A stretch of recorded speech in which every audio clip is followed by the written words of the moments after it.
Oh, hey, there we go. What's going on, everybody? Welcome back to Storytime with Rob, episode number 5. Last time we left off with a little bit of a cliffhanger, so hopefully it didn't bother you guys too much, and it took a little bit longer to get this one out. I started this past Thursday, and I am finishing it today, which is Monday. We had our live Zoom show on Saturday, so it's kind of a lot going on. I wanted to get this done, but I had to get the research done for the episode that I was doing for the live show, and this is kind of fallen in between our main episode this week, and then we have another actual live show on Saturday the 23rd in Springboro, which is just south of Dayton, at Warp Wing Brewery. It's going to be a good time. So if you haven't yet, and if you still want to see if there's any tickets yet, brohiopodcast@gmail.com. Check it out there. But anywho, sorry, just my phone's there, but I've already gone this far. I'm not going to redo this take. So sorry if you heard that. But anywho, let's get right into this episode. Let's finish off this story. And yeah, hopefully you guys enjoy it. Thanks.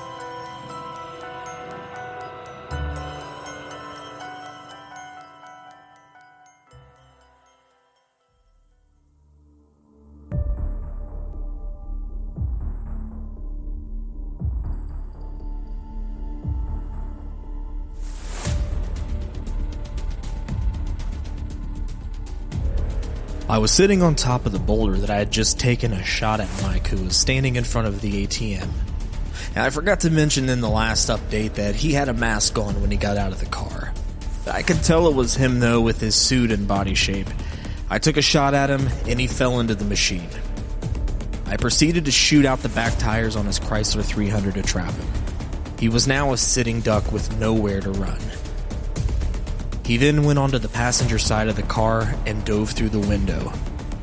I didn't know what he was doing. He obviously knew his car was fucked with the back 2 tires gone. He put it into reverse with the back rims grinding against the pavement. Then the car flipped around with the headlights pointing towards me. He gunned the car across the road and started hauling dick towards me. I shot a few times at the front windshield, but the bullets seemed to not go through. I now figured that he had some kind of light bulletproof glass or something of the sort. The car had now hit the desert, still accelerating.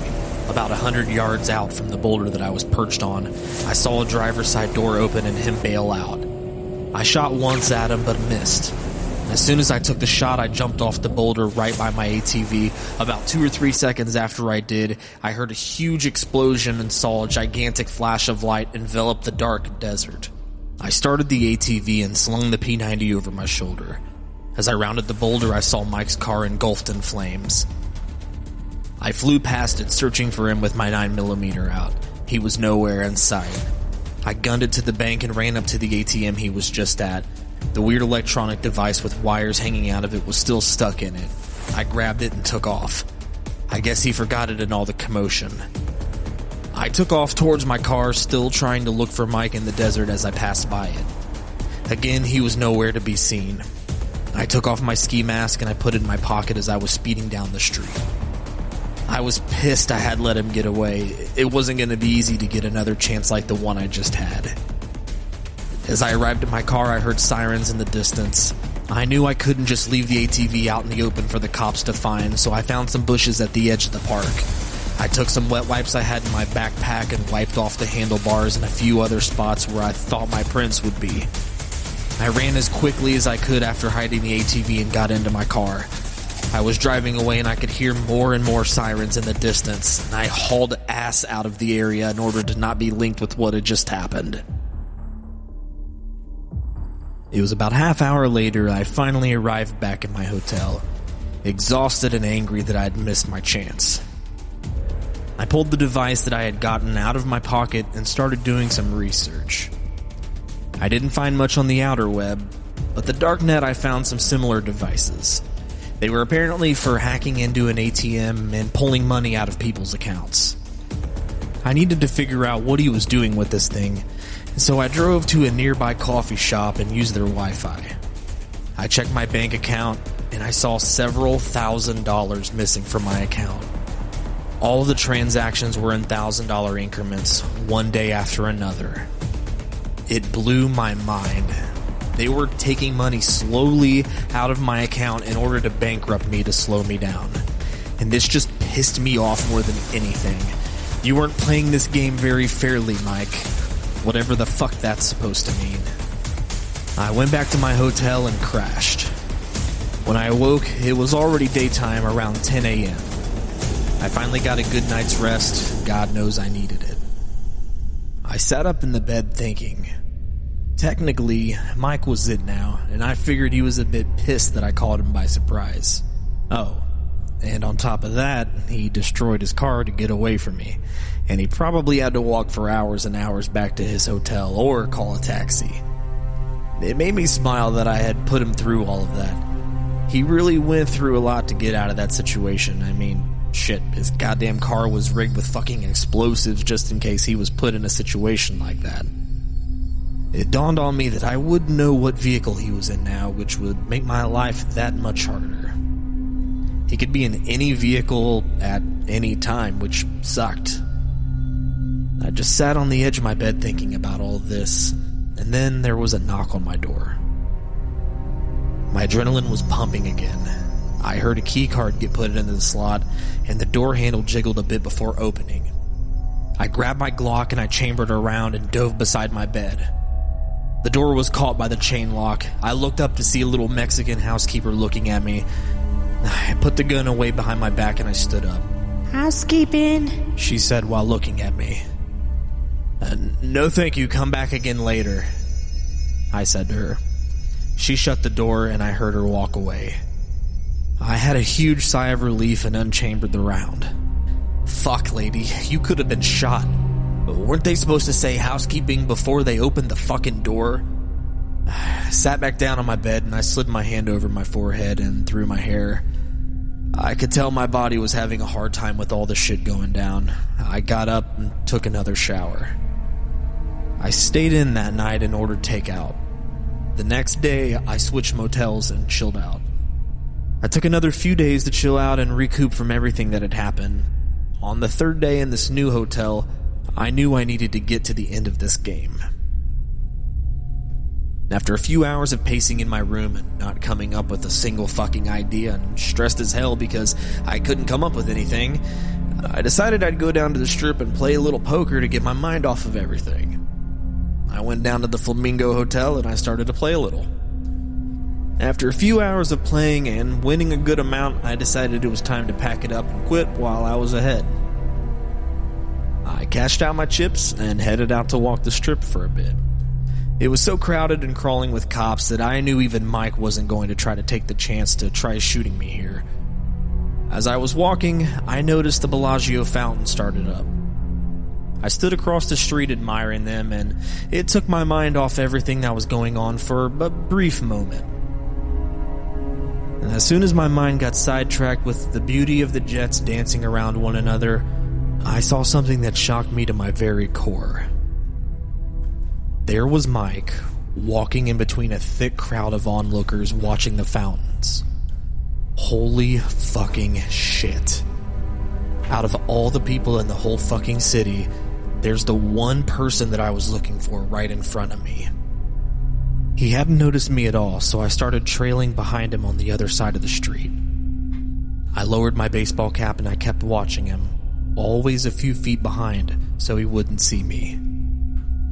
He eventually made his way to that Aria hotel and walked in. I waited about a minute and I walked in. Just as I had, I saw him make his way to the room elevators. No fucking way. I knew where he was staying. It was a 1 in a million, but something out there gave me a break and put him right in front of me. I walked up to the lobby receptionist and gave her some bullshit story about how me and my buddy got separated and I needed his room number to check if he was there. She asked for his first and last name and I gave it to her. She typed some things into her computer and gave me a room number. I couldn't have gotten more lucky. The more I thought about it, the more sense it made. If I were him, I'd want to stay in one of the most crowded hotels in Vegas and make getting found a lot harder. I thanked her for the information and took off. I made my way back to my car and drove back to my motel. I got in and took out one of my spare manila envelopes. I put the ATM hacker gizmo in it and a note that said, Red Rock Canyon, 7 p.m., 2 days from now. Take scenic loop drive to White Rock Mountain Road and turn right. Keep driving until the road turns to dirt and keep going some more. You'll see an older car parked on the side of the road. I'll be waiting. You're it.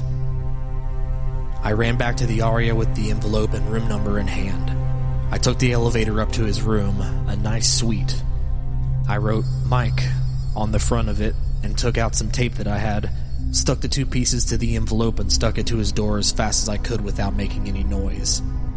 Hopefully no one would take it. This was my only chance to finally finish all of this. I ran back down to the casino floor and got into my car. As soon as I got back to my room, I started to prepare. I took out my .50 cal and started to clean it from barrel to butt. I couldn't fuck this up like last time.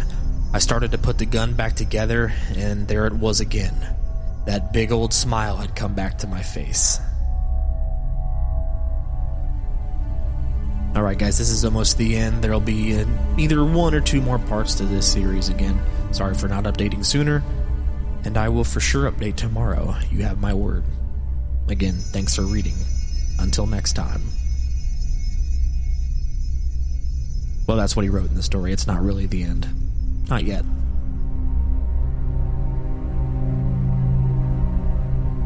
Hey, first off, I want to apologize for taking so long to update, and secondly, I want to apologize for not updating when I said I was going to when some of you guys asked. I currently have a massive fucking migraine, so I'll try to write as much as I can about the events that have been happening in the past few days, and then I'll continue where Part 5 left off. Thank you guys again for all the support and encouragement. I started this series simply in case the inevitable happened to me. I wanted at least one person in this world to know what really happened to the nameless, faceless author that types up these posts and puts them on the internet for everyone to see. They might be able to cover up any evidence they see fit to cover up to make any tragic disaster look like an accident, but the only thing they couldn't do is erase the knowledge of what really took place that was now hidden deep inside that one person's mind. But instead of the one person knowing the truth, something amazing happened, and now thousands, possibly tens of thousands of people that are located all over the globe now knew. And that was something that no company, no matter how powerful, could erase, so thank you guys. Honestly, I owe you.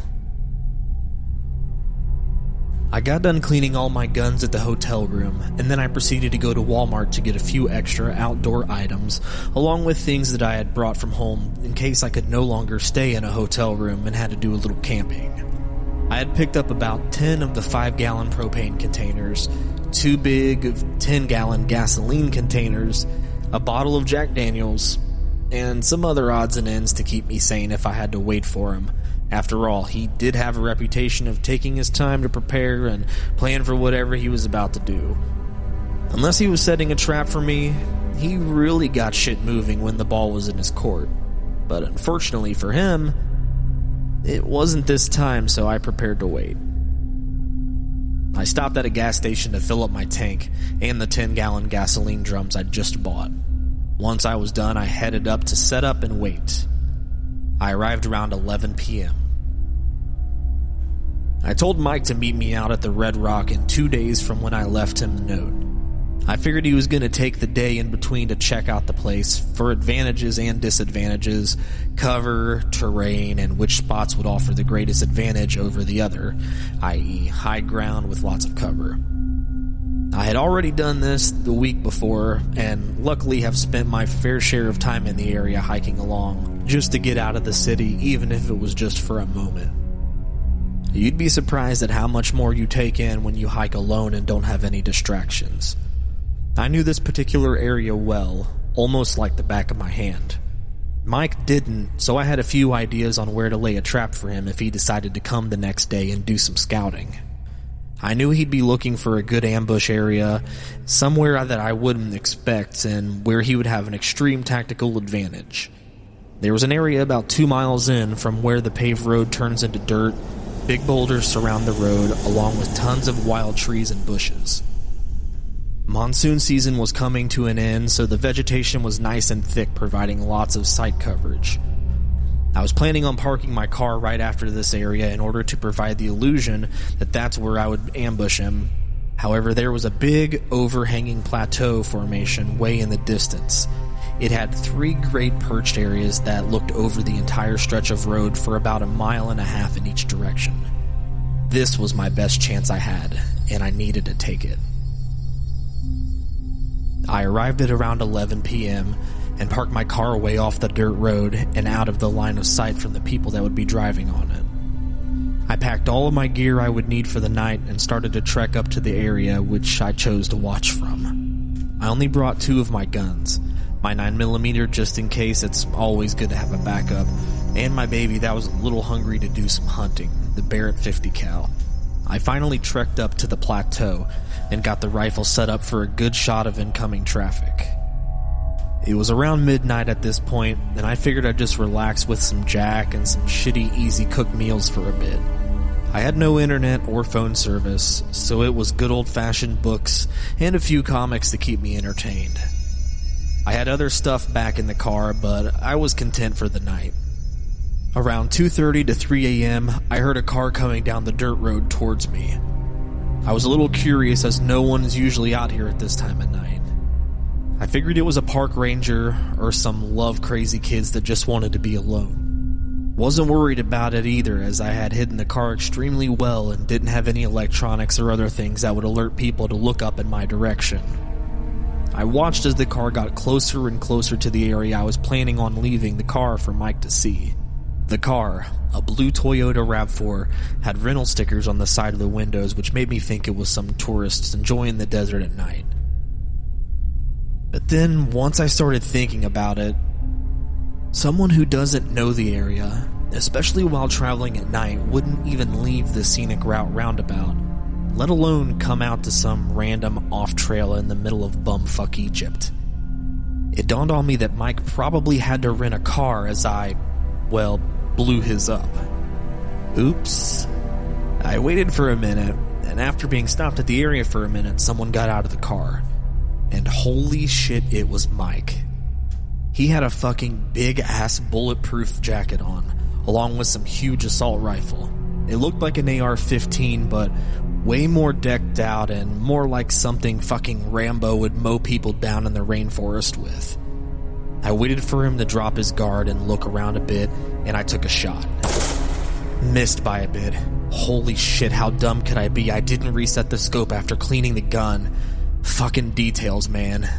So I went to another perch point and reset the scope, and I added a bit of other things to the equation like distance and angle, and everything checked out. Mike was behind a boulder that was blocking my view from where I had first shot at him, but this new perch was just to the side of it. He slowly inched his way into my scope, and I lined up a second shot. Boom! Holy fuck, this gun sounds beautiful. The bullet drop was a bit more than I anticipated, so I hit him in his knee. The bullet blew his fucking leg completely off his body from the knee down. I shot at the gun 3 times to disable it and empty my clip. I made my way down to him, and he was looking at me with this shocked look like, how the fuck did you hit my leg?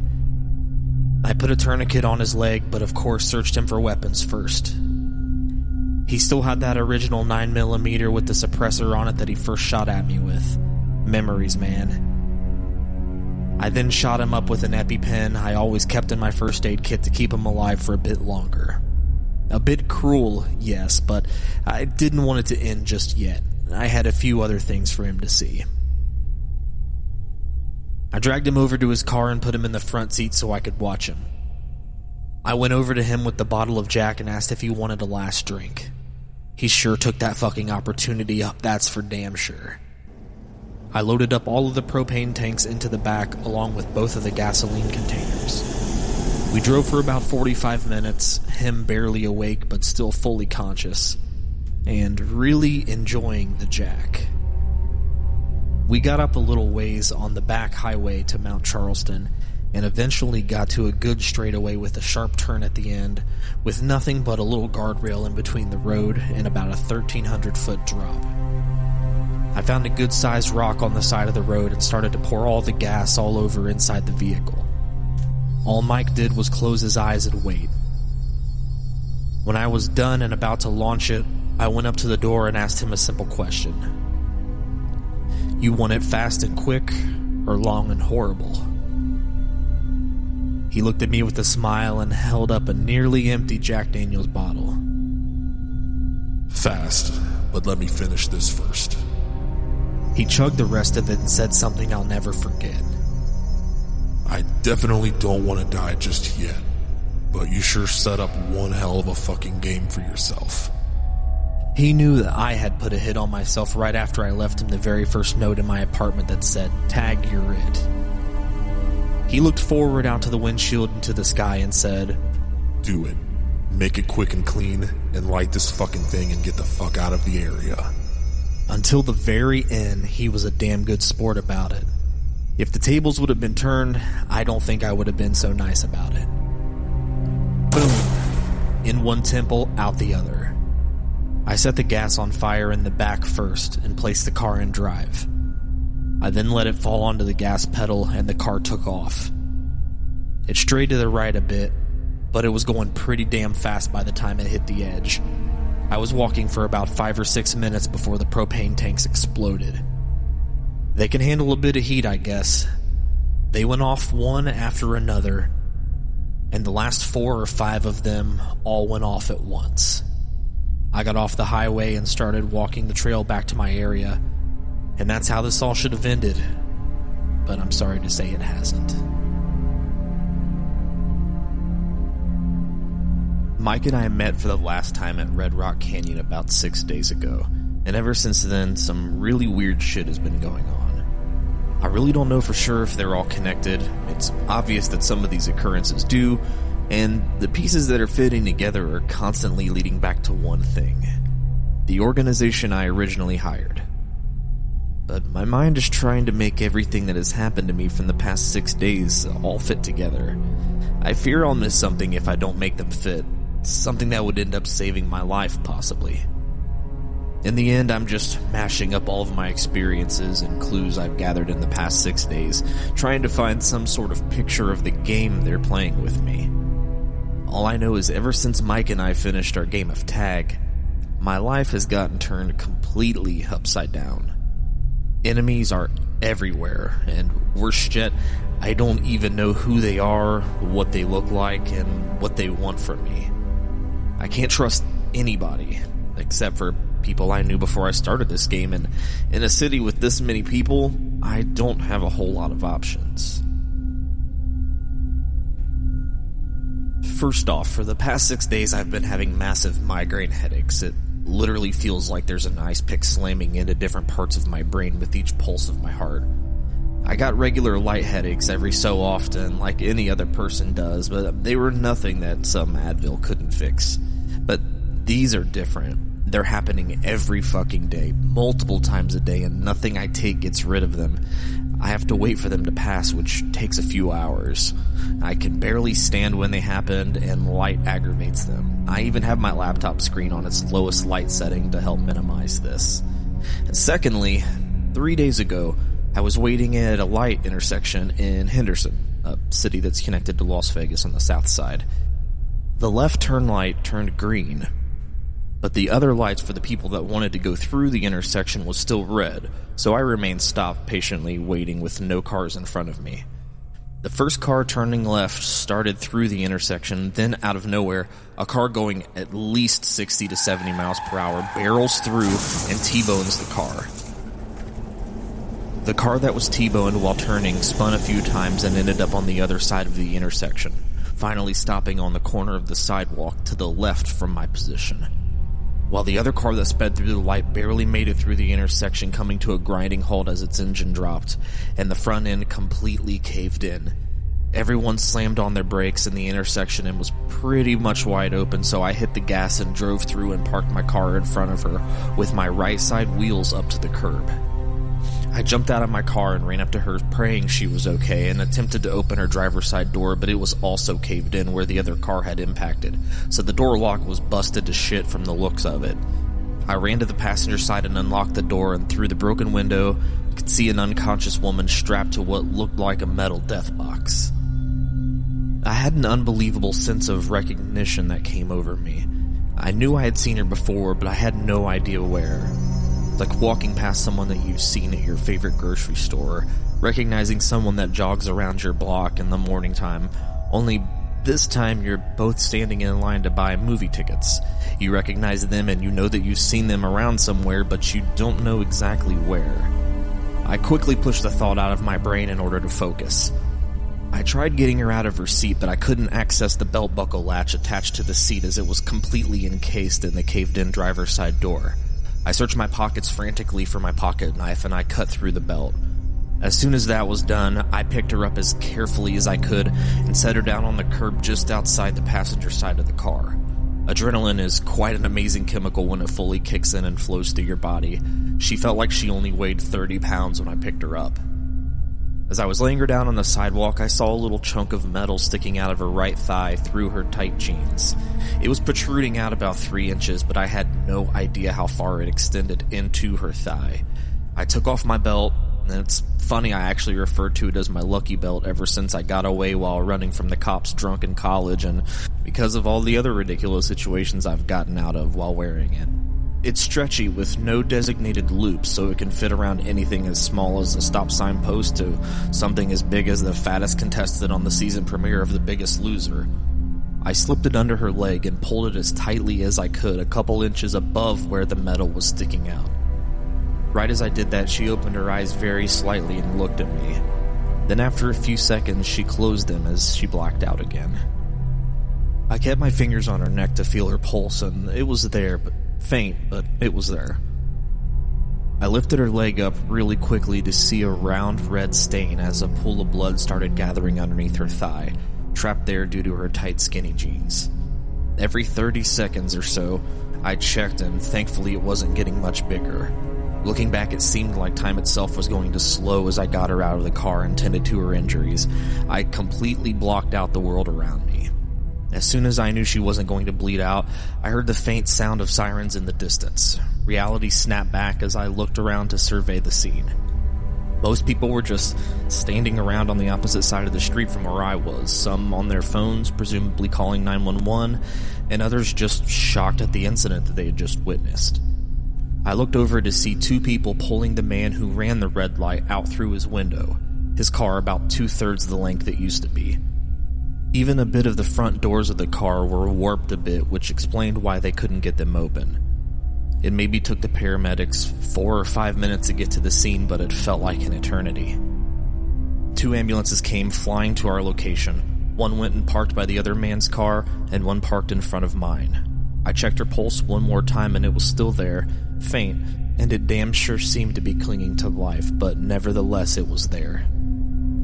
As soon as he took her vitals and gave her a quick look over the shoulder, he asked me for a quick summary of what happened. I explained and asked if she was going to make it and be okay. To my relief, he said yes, and explained that she might not have made it if it wasn't thanks to me putting on my lucky belt and the fact that I had left the object in her leg. I learned as a young kid in Boy Scouts never to remove an object that was stuck in a person, as it can lead to even more blood loss and then, very quickly, death. And proper tourniquet placement on the arms and legs to prevent a person from bleeding out. I chuckled a bit inside. Who would have fucking imagined that I would ever put any of the stuff I learned from my first aid badge to use in the real world? He asked if I wanted my belt back, and I told him no, and to attach a note to it that explained that it was her lucky belt now, and that it saved her life. We laughed for a quick second as he agreed, and as I turned around, a police officer was approaching me. Now, I'm not too big of a fan of cops, but I figured I was not in any sort of trouble, as I had just helped secure the victim of the accident. He asked me if I could give a statement as to what happened, and I agreed. He turned around and asked me to follow him to his car to get the paperwork, and I saw the other man sitting up on a stretcher the other EMTs pulled out. He was yelling and slurring his words and acted as any obliterated person would have after they just caused that bad of an accident. I looked at him, and he seemed familiar as well. I didn't recognize him as well as I did the woman that I'd helped, but I had definitely seen him before. I heard him shout in a drunken manner at the EMT, My brakes didn't stop. The brake pedal didn't do nothing. And I couldn't stop. We continued to the cop car and I gave my statement. As we were finishing up, another cop came up to the side of him and chuckled a bit, saying, "The guy's BAC was .21 according to the breathalyzer." We also found a half-empty beer can over on the passenger side floor. He's saying something about his brakes not working, but he's probably so fucked up that he was just hitting the gas pedal instead. The officer taking my statement nodded, and the other cop walked back off to the scene as the tow truck had just arrived. The officer who was taking my statement turned and put the pad and pen on the seat of his squad car. "We're done here," he said in a serious tone, and I turned to walk away. I took a few steps away and I heard him say, "Oh, by the way." "Yeah?" I asked. "I heard you save that woman's life by slowing the bleeding down until we got here." I turned around and said, "I don't think I saved her by any means. I was just trying to give her as much time as she could get until the paramedics arrived." I was turned around and started walking away and heard him say in a quiet, deep voice, Seems like you did the opposite for the other guy who flew over the mountain pass on the other side of Mount Charleston a few nights ago. Perfect place to go off, too. Must have been at least 1,000-foot plunge or more." I stopped dead in my tracks. All the blood that was in my face replaced with a substance that felt cooler than liquid nitrogen. Frozen there, and without turning back around to face him. "Excuse me?" I asked, my very soul not wanting to hear his answer because I knew I was completely fucked. "Oh, nothing. You save one life and end another. I think God would call that even, don't you think?" He said, his voice getting more and more cheerful after each syllable left his mouth. Like a proud hunter knowing that his prey was cornered with no possible way of escape. Feeling like I was frozen in a block of ice, having nowhere to go, I replied, "I can't really say. God hasn't said anything to me yet, but I'll let you know when he does." And as I spoke, I literally felt like a dead man walking. Like this man behind me was taking the very energy of my soul as he stared at me. He started laughing. "Well, who knows, you may get that chance sooner than you think," he said, and then his voice suddenly going back to the previous deep monotone darkness it was before. "But who am I to say that?" I heard him turn around and take a few steps into his cop car and shut the door behind him. I was just standing there frozen until I heard the car door shut, causing the regular world to return as I slowly walked back to my car. And after this occurred, my laptop I was using to catalog everything I've done so far, check my bank accounts, look at pretty much all the information on it I needed to stay ahead, started acting up about a week ago. Randomly closing internet tabs, me being in the middle of writing an update on no sleep, and my laptop would just shut itself down. And the final straw was my command bar popping up on its own and writing out, "We are watching. We are everywhere," without me touching my computer. They now had complete control of it, and that is useless to me. And so I had to get a new one and make sure it doesn't get hacked. Anyway, guys, looking back at what I just typed, I pretty much wrote a whole fucking prologue to what had happened after the game. I'll update if it continues from here, but don't count on every day or every other day updates like that I have been doing. Hey guys. So sorry for the last story looking like the ramblings of a crazy person. My migraine at the time just kept getting worse and worse, and by the time I was done writing, I couldn't even proofread it or stare at my screen any longer. I was literally shaking with pain and about to just kill myself to get it over with. Don't worry, I'm not suicidal. Well, by suicidal I mean personally killing myself. I guess some would argue that what I did was suicide. In a matter of opinion, it was more of a game, but hey, call me whatever you want. Honestly, I don't really care. Anyways, I figure I'd leave one last quick update to let you guys know what's been going on, and it might just be the last day of my life. Let me explain. So I took my hard drive that I had saved from the laptop I had gotten rid of to a buddy of mine who is a programmer to check for how the hell they hacked into my system. I wanted to keep it because I had some shit that I wanted on it. It had sentimental value, and I didn't want to find all the songs and movies I've downloaded all over again. Anyways, he transferred the things I still wanted over to my laptop and ran all the files through a program to check for abnormal files or viruses hidden in any of the transferred data. He didn't find any, so I was in the clear there. I didn't tell him what had happened in the past month. He just figured I was busy at work or whatever. He downloaded some security software on my new laptop and gave me a few tips on how to avoid my security from getting breached. I probably should have told him that it wasn't just some random guy hacking my system, but if I got into details, it could possibly put him at risk, so I just thanked him and went on my way. As I was getting back to my hotel and going up to my room, I saw a man in a suit standing across the street, just staring at me. I went inside, freaking out, and checked out the window every couple of minutes to see if he was still there. After a few peeks of him still looking right at me, he got on his phone and eventually left. Shortly after, I went to a hotel, taking U-turns and backtracking to make sure I wasn't followed. I checked in and went to my room to check out. I took out the bug detector and went around the room. Nothing came up, luckily. As I went outside to get my bags, I felt like I was being watched again. I looked around thinking I was just being paranoid, and fucking again, there was a different guy in a suit just watching me. Holy shit, how many guys do they have watching me this time? And why haven't they just killed me already? Well, I'll find out soon enough. I went into my room and started thinking about everything that had happened since I killed Mike. I started thinking about the car crash I'd seen and the people I saw in it. After thinking for hours about the girl that was in the car that got T-boned, I did know her. She worked in a different branch for the company that I used to work for. She didn't work in my building, and I didn't even know if she worked in the same city since my company was in several different states. But I was sure that I'd seen her in my office dropping papers off to my boss. Why her, though? Was it a fluke? And then I thought about the cop afterwards. No one was around when I killed Mike. There was no report on the news about it. I wore gloves so there wouldn't be any prints, and I torched the whole fucking car. What the fuck is going on? Fuck it, I had no idea, and I'm dead anyways.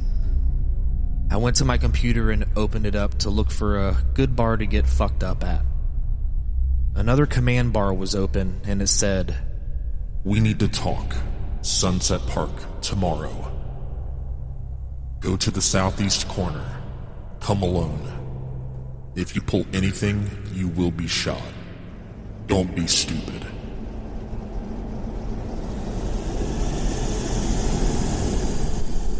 Well, fuck it. They know where I am, anywhere I go. They have people everywhere, and I'm willing they'll go to any length to find me. Maybe they just haven't killed me yet because they want to find a private place where it'll be easy to do it and dispose of my body. I can't run anymore. I don't want to run anymore.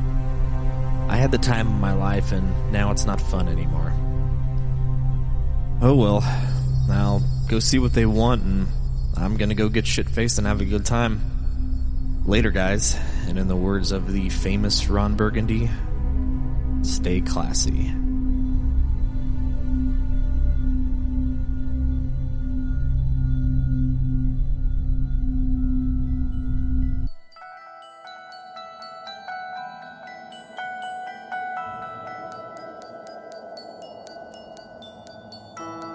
Okay, that wraps up this one.